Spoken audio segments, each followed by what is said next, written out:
Hey there guys, I'm Wardy from WardiTV and I'm here today with Probe, who has just advanced to the round of 16 of WCS Valencia with an outstanding performance in your group, 2-0 over Harstam and 2-0 over True. Dude, how's your day been?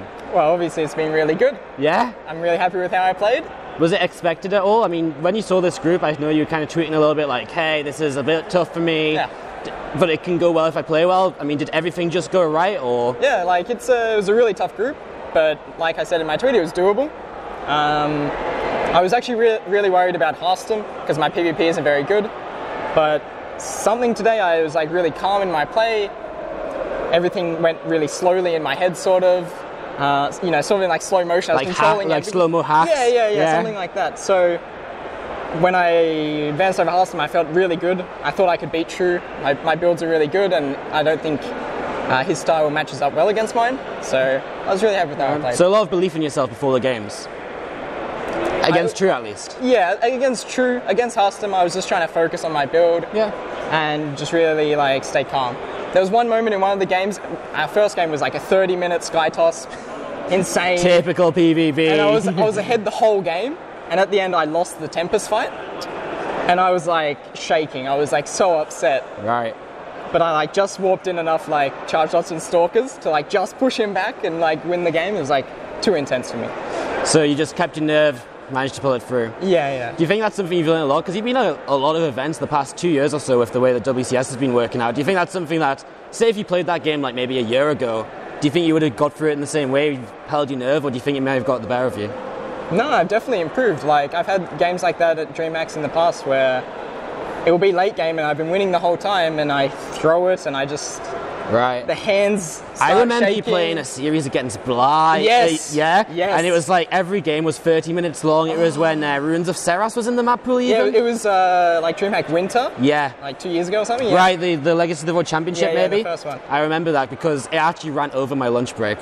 Yeah, I was like, I'll do this series quick, have lunch and get into group stage 3. No, not getting lunch. Had to like have like eaten while I was like casting sort of thing. It was like, and here we go. Yes. It was... I still blame for that. I think I've improved. Yeah? That's awesome to hear. I'm trying to focus on my mindset a lot as well and stay calm, do like deep breathing. So the opposite of your Twitter approach. Yeah, I've been working on that as well. But I was... Fear Dragon gave me a book today, the Mind Gym. Mind Gym, yeah. So I was reading a bit of that before. Everyone's had that book from Fear Dragon. Everybody has had that book. But the one bit where like, they say, just keep saying 1, 1, 1 over and over, and it will like reduce your heart rate and stuff like that. So I was trying that today and it seemed to have worked. So that's awesome. I think there's a lot to learn from like the whole sports psychology side of things. We'll start that in esports in general. That's just not applied yet because we're not at that level quite, even though we're sort of there. Exactly. So that's good. Well, it's awesome to hear that's something you've been working on. So there's only 4 WCS events this year. Obviously, you have a pretty good chance of getting to the majority of them with the whole being able to be one of the top contenders in C. Just what's your general view on the WCS system this year? Like, are you enjoying it? Do you think it's fair? Do you think it's challenging? Yeah, well, I think obviously I'm a bit biased in the sense that it's really good for me. Being like top 3 in my region, there's 2 spots. Last year we only had 1 spot. I mean, it's massive improvement. Wow, doubling the spots, right? It's crazy. Yeah, it's huge. I mean, I think it's roughly fair. I'm not entirely sure what could be changed. It's difficult when you've only got 4 events. I think that's what a lot of the European players are feeling. When they have to show up, they have to go through multiple group stages all day. There's so many chances. Like, I know Showtime today is like falling down so early, and it's like the second DreamHack or WCS event in a row where he's not had a great result. So all of a sudden for him, like 2 events of the year are down the drain.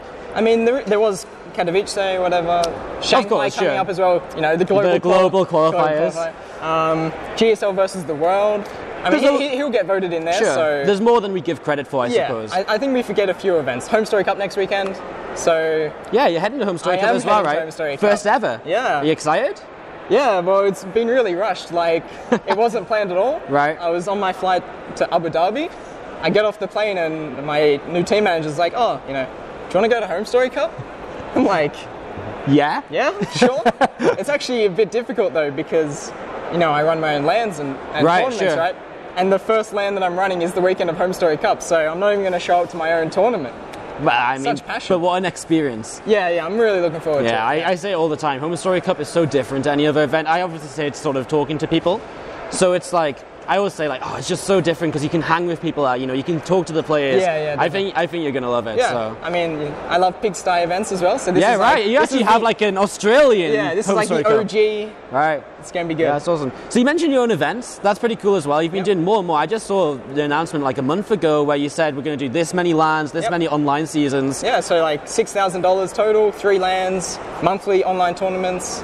It's good. That's so amazing because, I mean, obviously myself, I grew up sort of like with the idea of like building communities, and I try to do a lot for the UK scene as well. Yeah. So, I mean, how did that come around? Did you just something you wanted to do and you just worked so hard you made it happen, or was there any way like it just suddenly became more of a reality? Funnily enough, like back with ESL, like in 2016, they kept saying they were going to run LANs. Right. There's going to be a StarCraft LAN. There's going to be a StarCraft LAN, and they just never happened, right? And so Pig got fed up. He ran his pig size. Right. I got fed up. I ran a couple of LANs myself. And then at the start of this year, I was planning for the Probe StarCraft League. I started running some online stuff, and I'm like, sweet, we can combine it. Because, you know, there'll be New Zealanders playing, Southeast Asia people playing it as well. So the online stuff's good for that. But also in the local scene, you know, some smaller LANs and an end-of-year championship is what I wanted to do. Yeah. So I think it's a really awesome format as well. When you can build up to something, like, and in different formats, like some online stuff, the offline, it gives everyone a chance to play. And it gives everyone a chance to actually do, and it just like builds the community, it, like actually builds the region. Yeah, you'd be surprised. Like, people think like, there's not many people in Australia, but the StarCraft community is pretty passionate. You have like 40 to 50 people showing up to Pig's house. Yeah. It's just like, that's actually insane. It's absolutely insane. And I mean, hopefully I get similar numbers to like the championship at the end of the year. I hope so. That's what we're aiming for, that's awesome, just fostering that sort of community. So really cool to see you doing that. All right, so big day tomorrow for you, so we're not going to keep you too long. Round of 16. Who do you want to play? Okay, the joke answer is I want to play Euthermal. Because we shit talk each other all the time, and it's destined to happen now. Like, I'm going to 3-0 him so hard. Like 3-0 him so hard. So easy. Apart from that, probably want a Zerg. A Zerg? Yeah. Use your special builds again? Special builds. Although all the Zerg players are really good, so maybe that's not a good thing. I mean, there's a lot of European Zergs, and they're pretty renowned for being the best. That said, the C region's pretty Zerg heavy as well, so you've got... I guess not at the very top, I suppose. Not anymore. The best players, me, Iguz, and Seetha. 2 Terrans and Protoss. Yeah, that's true. Yeah. How days change. All right. We need Pig back.